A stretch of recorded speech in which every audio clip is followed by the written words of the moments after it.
इस वीडियो में आपको बताऊंगा यूपीएससी प्रिपरेशन में आकर आपको क्या स्टडी मटेरियल पढ़ना है, कौन सी एनसीईआरटी बुक पढ़नी है, कौन सी स्टैंडर्ड बुक पढ़नी है, कौन सा कोचिंग नोट्स पढ़ना है, क्या चीज़ आपको करंट अफेयर के लिए पढ़नी है, क्या चीज़ ऑनलाइन पढ़नी है, क्या चीज़ ऑफलाइन पढ़नी है, प्रीलिम्स के लिए क्या पढ़ना है, मेंस के लिए क्या पढ़ना है, और जो स्टूडेंट जॉब करते हुए प्रिपरेशन कर रहे हैं उनके लिए क्या पढ़ना है, और कौन सी चीज़ इंपॉर्टेंट है, कौन सी लेस इंपॉर्टेंट है, कौन सी मोस्ट इंपॉर्टेंट है और कौन सी चीज़ छोड़नी है।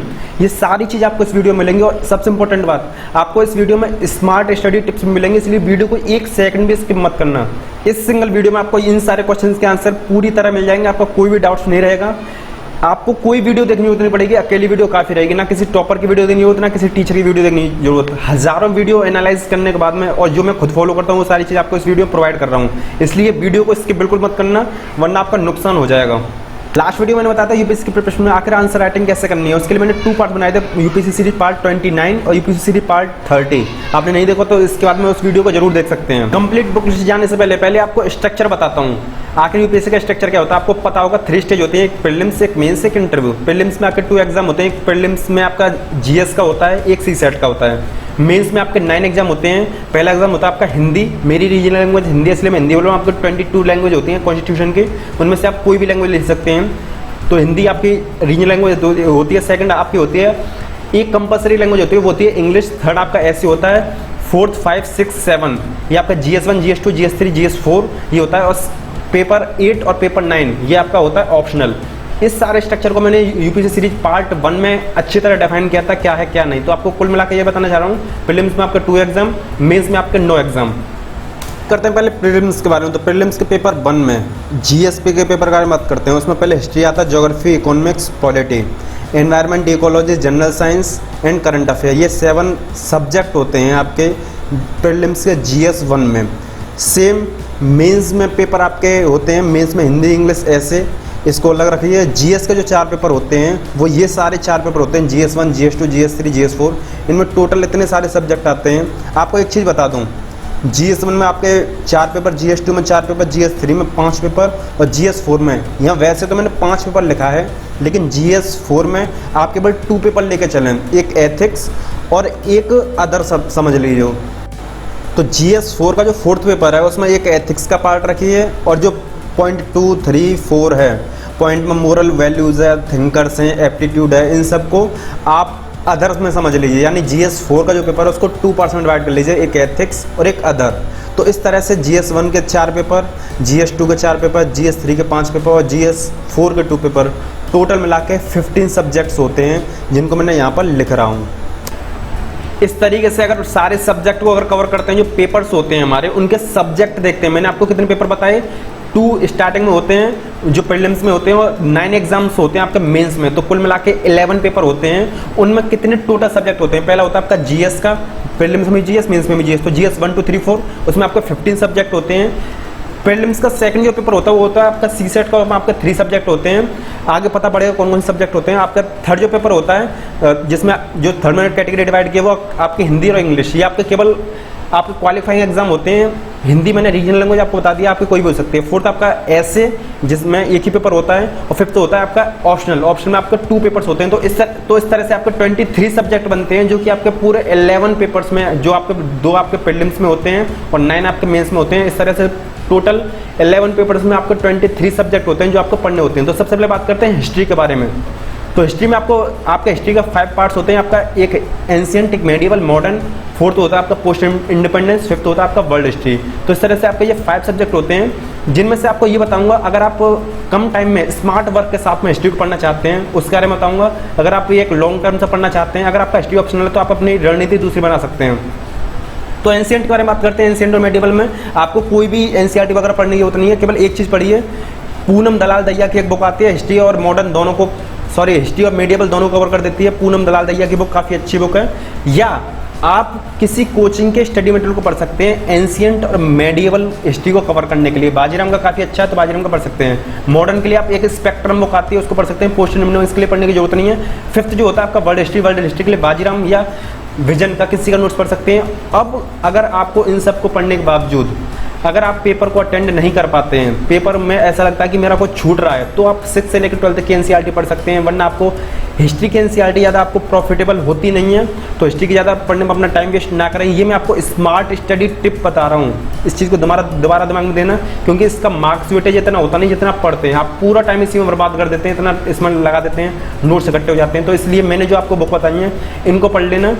एंशिएंट और मेडिएवल काफ़ी कम आता है, इसलिए आपको पूनम दलाल दहिया पढ़ सकते हैं, या आप बाजीराम के नोट्स पढ़ सकते हैं। बाजीराम के नोट्स काफ़ी अच्छे होते हैं। विजन के नोट्स एंशिएंट और मेडिएवल के होते नहीं हैं। मॉडर्न हिस्ट्री के लिए स्पेक्ट्रम काफ़ी होता है। वर्ल्ड हिस्ट्री के लिए विजन या बाजीराम का कोई पढ़ सकते हैं। उसके बाद में आप एनसीईआरटी बुक पे जा सकते हैं अगर आपको जाना है तो, वरना इतना ही आपका काफ़ी। अगर आप इतनी इसको अच्छी तरह पढ़ लेंगे तो इतना आपके लिए एनफ है। एक चीज़ बता दूं, जो स्टूडेंट जॉब प्रोफेशन वाले हैं या जिनके पास कम टाइम बचा है, तो उनको भी वीडियो में बीच बीच में बताता रहूँगा कि आप किस चीज़ को मोस्ट इंपॉर्टेंट है, किसको नहीं छोड़ना है। अब बात करते हैं आर्ट एंड कल्चर के बारे में। तो आर्ट एंड कल्चर के लिए आपको केवल एक बुक पढ़ लीजिए, वो है आपका introduction of Indian art. Class 11th की बुक है, आप इसको चाहे नई खरीद लीजिए या पुरानी खरीद लीजिए, यही एनफ रहेगी। या इसके बावजूद आप चाहते हैं तो विजन या बाजीराम किसी का भी एक नोट्स पढ़ सकते हैं, क्योंकि इसमें से ज़्यादा क्वेश्चंस आते नहीं हैं। जब कम क्वेश्चंस आते हैं तो उसको आपको कम पढ़ना पड़ेगा। यही आपकी स्मार्ट स्टडी होती है, क्योंकि आपको नोट शॉर्ट रखने, रिवीजन अच्छा हो पाएगा, कम पढ़ेंगे और ज़्यादा से ज़्यादा आपको आउटपुट निकल पाएगा। तो या तो इस बुक को पढ़ लीजिए या नोट्स पढ़ लीजिए, इतना ही काफ़ी है।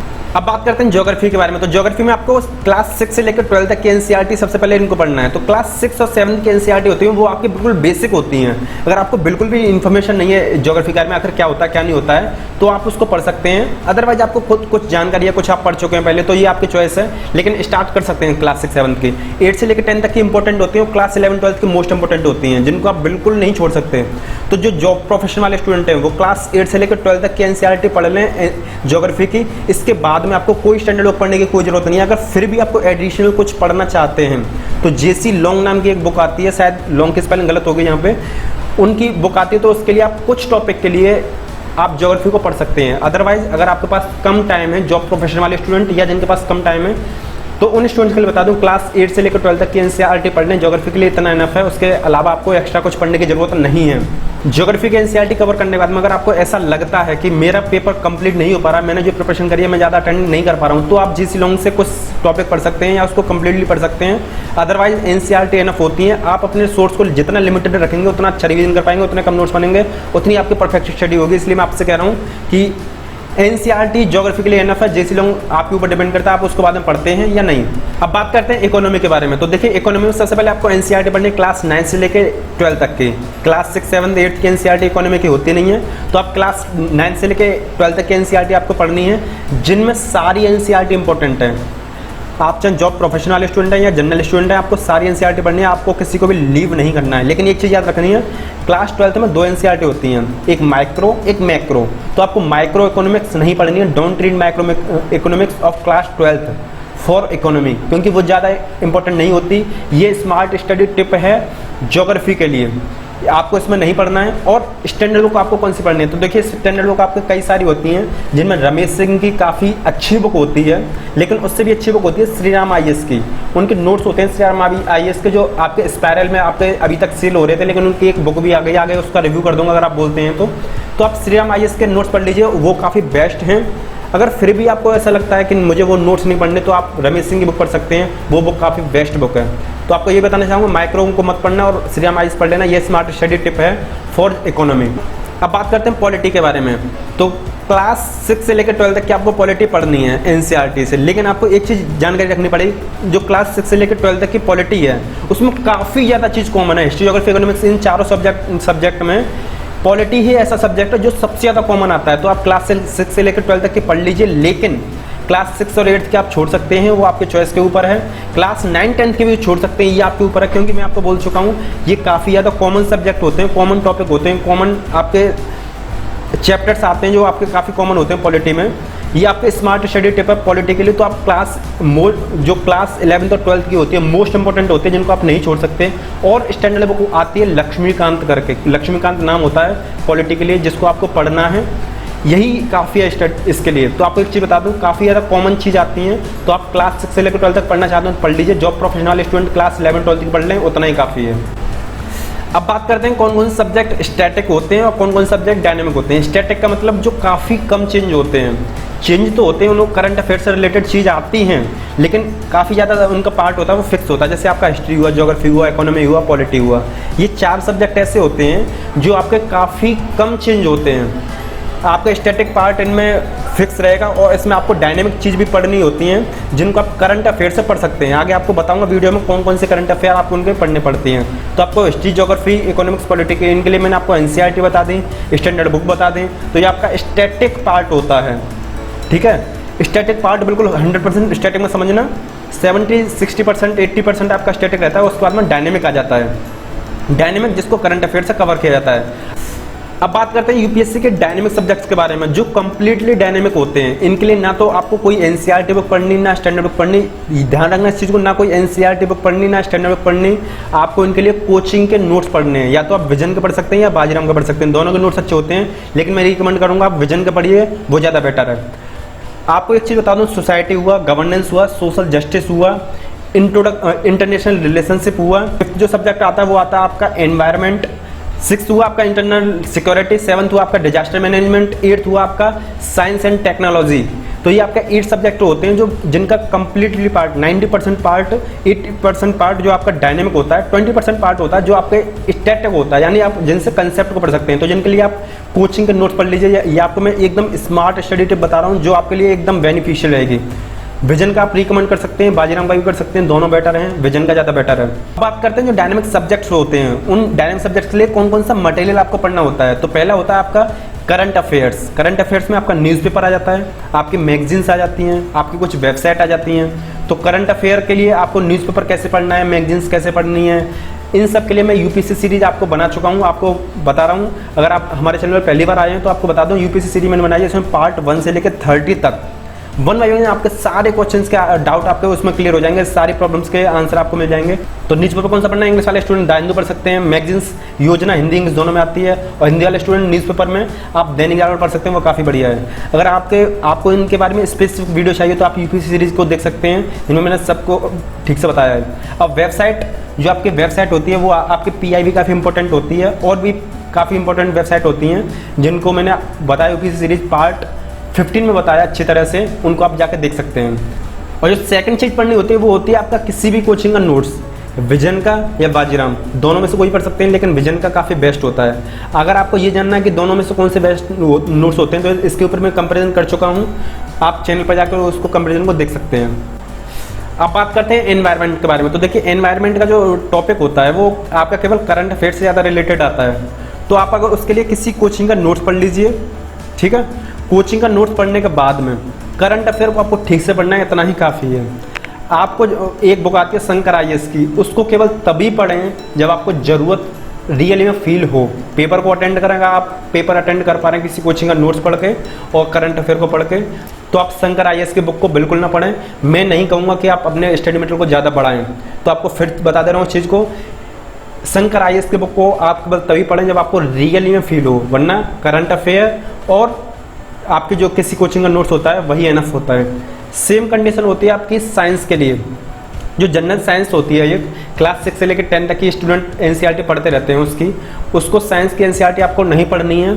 आपके लिए मैंने एक बुक बताई थी, इंसाइक्लोपीडिया, यूपीएससी सीरीज पार्ट 6 में बताया था। इंसाइक्लोपीडिया करके एक बुक थी, उसको बारे में डिटेल में ठीक से बताया था। उस बुक को परचेस कर लेना, वही काफ़ी रहेगी और वही एनफ रहेगी, उससे ज़्यादा आपको पढ़ने की कोई ज़रूरत नहीं है।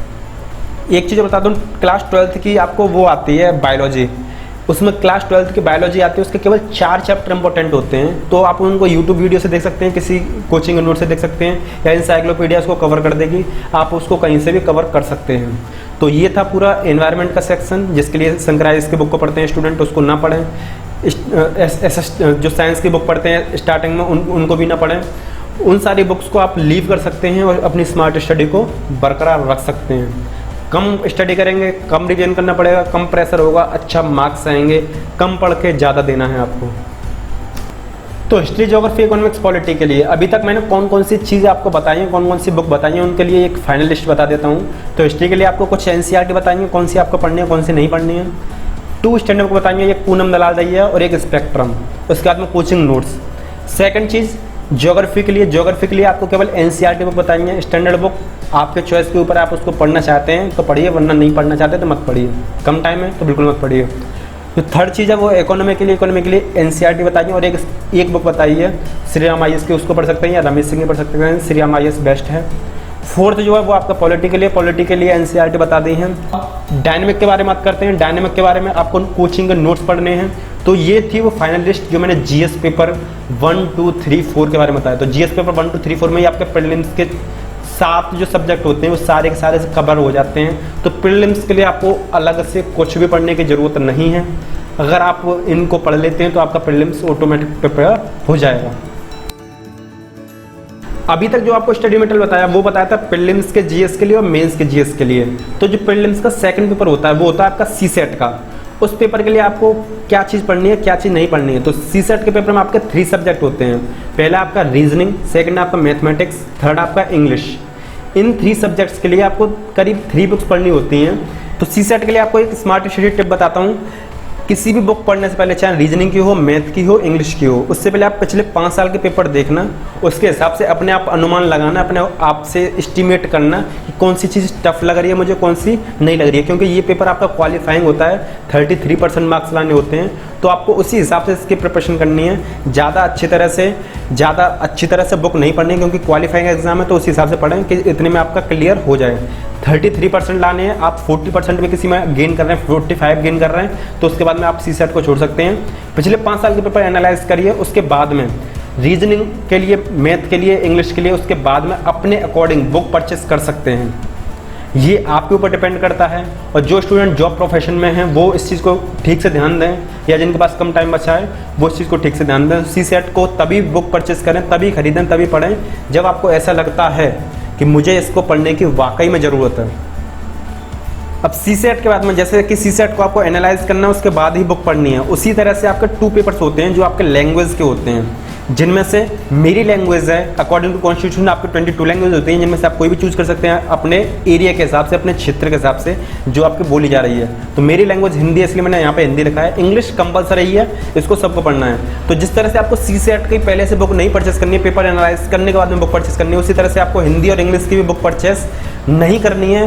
पिछले 5 से 7 साल के paper, previous year question paper, PYQP, इनको पहले एनालाइज करना है। उसके बाद में आपको ये चूज़ करना है कि आपका कौन सा सेक्शन वीक है, क्या आप इसको कवर कर पाएंगे या नहीं कर पाएंगे। एक चीज़ बता दूं, ये दोनों पेपर भी आपके क्वालिफाइंग होते हैं। सीसेट का जो पेपर होता है 33% क्वालिफाइंग मार्किंग लानी होती है, इसमें ओनली 25% लानी होती है। तो आप अपने अकॉर्डिंग स्टडी करिए, जो चीज़ आपके वीक लगे उसको पढ़िए, पहले पेपर एनालाइज करिए। सीसेट के लिए, हिंदी इंग्लिश के लिए पहले पेपर एनालाइज करिए, उसके बाद में इसको आपको पढ़ना है। अगर आपको ऐसा लगता है सीसेट के लिए, हिंदी के लिए, इंग्लिश के लिए आपको स्पेसिफिक वीडियो चाहिए तो मुझे कमेंट बॉक्स में नीचे बता सकते हैं, उनके ऊपर मैं स्पेसिफिक वीडियो बना दूंगा। अब बात करते हैं ऐसे के बारे में। ऐसे के लिए कोई भी स्पेसिफिक बुक नहीं होती है, कोई भी स्पेसिफिक टॉपिक नहीं होता है, कोई भी स्पेसिफिक सिलेबस नहीं होता है। इसको केवल पिछले साल के जो पेपर्स आ रहे हैं, पिछले साल के जो क्वेश्चन आ रहे हैं, पिछले साल के जो ऐसे आ रहे हैं, उसी ट्रेंड को एनालाइज करने के बाद में आप ऐसे के पेपर को लिखते हैं, जिसमें आपको 1200 वर्ड लिखने होते हैं। इसके लिए कोई परफेक्ट बुक नहीं है। करंट अफेयर, आंसर राइटिंग और प्रैक्टिस, इन तीनों की बदौलत, इन तीनों को पढ़ने से ही आप इसको, ऐसे को पेपर को कर सकते हैं। ऐसे के लिए आंसर राइटिंग काफ़ी अच्छा होता है। जो आप आंसर राइटिंग करते हैं जीएस पेपर के लिए, वो भी आपको ऐसे के लिए काफ़ी हेल्प करता है। करंट अफेयर पढ़ते हैं, करंट अफेयर हेल्प करता है। और वीकली अगर आप इसकी प्रैक्टिस करते हैं तो बहुत ज़्यादा बेनिफिशियल रहेगा। अगर आप कमेंट बॉक्स में बताते हैं तो मैं इसके ऊपर भी एक स्पेसिफिक वीडियो बना दूंगा। अब बात करते हैं ऑप्शनल सब्जेक्ट के बारे में। तो ऑप्शनल सब्जेक्ट आपका ऑप्शनल सब्जेक्ट, कोई भी एक ऑप्शनल सब्जेक्ट आपको चूज करना पड़ेगा। 26 सब्जेक्ट होते हैं, जिनमें से आप किसी एक को चूज करेंगे, जिसके 2 पेपर होंगे। अकॉर्डिंग टू यूपीएससी आपके 26 सब्जेक्ट होते हैं। इसके बारे में यूपीएससी सीरीज पार्ट 21 में अच्छी तरह बता चुका हूँ आपको, कौन सा चूज करना है, कौन सा चूज नहीं करना है। अगर आपको ऐसा लगता है, और मैं फ्यूचर में आपको ये बताऊंगा कि ज्योग्राफी का जो ऑप्शनल है, क्योंकि मेरा ऑप्शन जो है ज्योग्राफी है, तो आपको फ्यूचर में वीडियो इसके ऊपर अच्छी खासी वीडियो मिल जाएंगी। आपको एक चीज़ बता दूं, एक मोस्ट इंपॉर्टेंट बुक है जिसका नाम है दिशा पब्लिकेशन की बुक है। प्रीलिम्स के लिए भी आती है, मेंस के लिए भी आती है, जिसका नाम है 25 ईयर क्वेश्चन पेपर।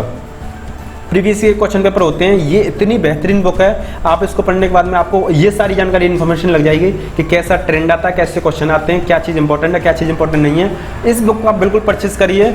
मैं इसके बारे में अपने 2 वीडियो में बता चुका हूँ, यूपीएससी सीरीज पार्ट 5 में बता चुका हूँ, और अदर वीडियो जो है इसका रिव्यू कर चुका हूँ। और उसी तरह से मेंस के लिए भी आती है, आप मेंस के लिए परचेस करें या ना करें, लेकिन प्रीलिम्स वाली बुक को परचेस कर लीजिए, वो काफ़ी बेनिफिशियल, काफ़ी अच्छी बुक है। फाइनल बुक लिस्ट के बारे में बात करते हैं। तो फाइनल बुक लिस्ट में आपके जीएस के पेपर होते हैं, जीएस यानी GS 1, 2, 3, 4, history, geography, economics, polity, और इसके अलावा जो डायनामिक सब्जेक्ट्स थे, कुल मिला के आपके 15 सब्जेक्ट्स थे। उनके लिए आपको कौन सी एनसीईआरटी पढ़नी है, कौन सी स्टैंडर्ड बुक पढ़नी है, कौन से नोट्स पढ़ने हैं, इसके बारे में अच्छी खासी जानकारी आपको पीछे मिल चुकी है। और फाइनल बुक लिस्ट की अगर बात करते हैं तो आपको एनसीईआरटी, जॉब प्रोफेशन वाले स्टूडेंट हैं तो 15 एनसीईआरटी पढ़ सकते हैं। कौन सी 15 एनसीईआरटीज़ हैं मैं आपको बता चुका हूँ। अगर फिर भी कोई अच्छी इन्फॉर्मेशन चाहिए तो यूपीएससी सीरीज पार्ट 26 देखें, जिसमें मैंने आपको अच्छी तरह बताया कि कौन सी एनसीईआरटी मोस्ट इंपॉर्टेंट है। स्टैंडर्ड बुक आपको केवल 3 से 4 पढ़नी है, नोट्स आपको 10 से 12 पढ़ने हैं। सीसेट के लिए आपको 3, 2 या 1 कोई भी बुक पढ़नी पड़ सकती है, आप अपने अकॉर्डिंग, या कोई भी नहीं पढ़नी पड़ सकती। हिंदी इंग्लिश के लिए कोई बुक नहीं पढ़नी पड़ सकती या पढ़नी पड़ सकती है, वो आप अपने अकॉर्डिंग, अपने वीकनेस के अकॉर्डिंग आप इस चीज़ को एनालाइज करिए। 4 जो सब्जेक्ट है वो आपका ऑप्शनल है। ऑप्शनल ये आपके ऊपर डिपेंड करता है कि आप कौन सा ऑप्शन चूज करते हैं, कौन सा चूज नहीं करते हैं। और उसके बाद मैं बताता हूँ जो स्पेशल बुक बताई मैंने प्रीवियस ईयर क्वेश्चन पेपर के लिए, दिशा पब्लिकेशन की, उसको आप परचेज ज़रूर कर लें, क्योंकि वो इतनी बेहतरीन बुक है कि उसको वैल्यू आपको पता पड़ेगी जब आप बुक को परचेस करें। आपको कंप्लीट बुक लिस्ट मिल गई है। उसके बाद मैं आपको एक स्पेशल टिप देना चाहता हूँ। आप इस तरह से, जिस तरीके से मैंने इसमें बनाया, history, geography, economics, polity box बनाए हैं, उसके हिसाब से एक लिस्ट बनाइए, पेज लिखिए, उसको दीवार चिपका देना। जो पहला वाला है वो आपका एनसीईआरटी का है, सेकंड आपका स्टैंडर्ड बुक का है, थर्ड आपका नोट्स का है। तो मैंने बता दिया किस किस के लिए एनसीईआरटी पढ़नी है, किस किस के लिए स्टैंडर्ड बुक पढ़नी है, किस किस के लिए नोट्स पढ़नी है। जिसको पढ़ लिया हो उसको ऐसे टिक लगा सकते हैं आप। 5th जो है वो आपका डायनेमिक सब्जेक्ट है। डायनेमिक सब्जेक्ट के लिए आप किसी भी कोचिंग के नोट्स और करंट अफेयर जो आपको पढ़ना है, तो इस तरह से आप टिक लगा देंगे तो देखिए कितने अच्छे टिक लग रहे हैं। जब आप इन सारे को पढ़ लेंगे तो आपके प्रिपरेशन भी अच्छी हो जाएगी। तो कितना देखिए मस्त लग रहा है देखने में। बात करते हैं आखिर आपको प्रीलिम्स के लिए कौन कौन सी बुक पढ़नी है और मेंस के लिए कौन कौन सी बुक पढ़नी है। प्रीलिम्स के लिए देखिए, प्रीलिम्स में आपके history, geography, economics, polity, environment और इकोलॉजी, और 6 आपका जनरल साइंस, 7th आपका करंट अफेयर। ये 7 सब्जेक्ट होते हैं। तो हिस्ट्री, ज्योग्राफी, इकोनॉमिक्स, पॉलिटी और एनवायरनमेंट, इनके लिए मैंने जो बुक अभी तक रिकमेंड करी है, मैं आपका दोबारा से टाइम बर्बाद नहीं करना चाहूँगा। जो बुक मैंने अभी वीडियो में जितना भी बताया है, वीडियो में आप जितना भी देखते हुए आए हैं, उसी को ठीक से फॉलो कर लेना। कॉपी पर एक लिस्ट बना लेना। अगर आपको प्रीलिम्स क्लियर करना है तो प्रीलिम्स के लिए कौन कौन सी बुक पढ़नी पड़ेंगी। वैसे तो आप जब मेंस की प्रिपरेशन करेंगे तो प्रीलिम्स से आपका ऑटोमेटिक क्लियर हो जाएगा, लेकिन फिर भी अगर आप चाहते हैं कि मुझे केवल प्रीलिम्स ही क्लियर करना है, प्रीलिम्स ही मुझे देना है, मेंस नेक्स्ट ईयर देख सकता हूँ, इसको केवल मैं एक मतलब प्रैक्टिस मैच की तरह लेना चाहता हूँ, तो उस तरह से आप प्रीलिम्स के जो मैंने बुक बताई हैं उनको देख लेना। जियोग्राफी, इकोनॉमिक्स, पॉलिटी, एनवायरनमेंट और इन सब पे क्लियर हो जाएगा। तो आपको अलग से मैं इसको लिस्ट को नहीं बता रहा, आपका टाइम ज़्यादा से वेस्ट नहीं करवाना चाह रहा। मेंस की प्रिपरेशन करते करते आपके प्रीलिम्स क्लियर हो जाता है। लेकिन प्रीलिम्स के लिए परफेक्ट स्ट्रेटजी होनी चाहिए। जब आप प्रीलिम्स का एग्जाम दे रहे हैं तो उसके लिए मैं फ्यूचर वीडियो बना दूंगा, और पहले भी एक वीडियो बना चुका हूँ।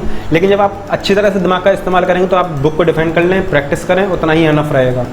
आपको कुछ बारीक चीज़ बताना चाहता हूँ, कुछ इंपॉर्टेंट चीज़ बताना चाहता हूँ जो काफ़ी इंपॉर्टेंट है। पहली चीज़ देखिए, जिस सब्जेक्ट से ये क्वेश्चन या 2 क्वेश्चन आ रहा है तो उसके लिए ज़्यादा बुक मत पढ़िए, क्योंकि उसका आउटपुट कम है, प्रॉफिट रेशियो कम है। तो उसके लिए कम स्टडी मटेरियल पढ़ के कम ही उसका कम क्वेश्चन आएंगे, कम आपके मार्क्स आएंगे, तो उसके लिए कम ही पढ़िए। ज़्यादा बुक पढ़ने की जरूरत नहीं है। या तो किसी कोचिंग का नोट्स रेफर कर दीजिए। मैं आपको वीडियो में बता चुका हूँ कहाँ पर क्या स्मार्ट स्टडी करनी है। यही कहलाती है स्मार्ट स्टडी। कम पढ़ेंगे, ठीक है, कम नोट्स बनेंगे, कम प्रेशर फील होगा और अच्छे से रिवीजन करेंगे आप और अच्छे से मार्क्स दे पाएंगे। यूपीएससी में ये मैटर नहीं करता आपने कितना पढ़ा है, यूपीएससी में ये मैटर करता है कि आपने कितने अच्छी तरीके से पढ़ा है।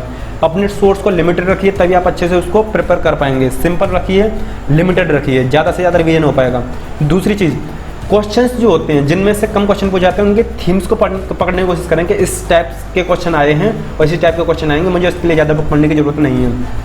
इसलिए मैं बार बार वीडियो में बोला है कि मैं स्मार्ट स्टडी करें, स्मार्ट स्टडी करें, स्मार्ट स्टडी करें, यही चीज़ बताना चाह रहा था। तो ये कुछ इंपॉर्टेंट चीज़ें हैं जिनको आपको जानना बेहद ज़रूरी है। आपको बिल्कुल वीडियो प्रॉफिटेबल लग रही हो ना, तो वीडियो को प्लीज़ शेयर जरूर कर देना। इतनी मेहनत के साथ आपको वीडियो बना रहा हूँ, तो वीडियो के लिए एक ही रिक्वेस्ट करूँगा, वीडियो को शेयर जरूर करना है। वीडियो खत्म होने के बाद में पसंद आई तो अभी तक लाइक करें, चैनल बनाए तो उनको सब्सक्राइब करें। मैं उम्मीद करता हूँ कि आपको वीडियो पसंद आई होगी। तो आपसे एक ही रिक्वेस्ट करना चाहूँगा, अपने फ्रेंड तक इस वीडियो को शेयर करें और प्लीज़ सब्सक्राइबर जल्दी बढ़वाएं। आप देख सकते हैं चैनल पर मुश्किल से 5000 सब्सक्राइबर और इतना अच्छा आपको कंटेंट मिलता है, तो प्लीज़ बोलकर सब्सक्राइबर जरूर बढ़वाएं। आपसे रिक्वेस्ट यही है। आपको एक चीज़ बताना चाहता हूँ, अगर आप हमारे चैनल पहली बार आए हैं, वैसे अगर आप हमारे पुराने सब्सक्राइबर हैं तो आपको पता होगा यूपीएससी सीरीज बना चुके हैं। अगर आप हमारे चैनल पहली बार आए हैं तो यूपीएससी सीरीज पार्ट 1 से आप देख सकते हैं, काफ़ी प्रॉफिटेबल वीडियो, कम टाइम में आपको बेस्ट, आपको यही पता पड़ेगा इस वीडियो में कितनी सारी चीज़ बता दी है कितने कम टाइम में। आप हमारे चैनल के अदर वीडियो को देख सकते हैं, आपको सारी इन्फॉर्मेशन कम टाइम में एक परफेक्ट वे के साथ में जिनको आप अप्लाई कर सकते हैं वो सारी चीज़ आपको मिल जाएंगी। तो इसके साथ ही वीडियो समाप्त करते हैं। मैं उम्मीद करता हूँ वीडियो आपको पसंद आएगी, प्लीज़ शेयर जरूर कर दें। इसके साथ ही वीडियो समाप्त करते हैं। जय हिंद।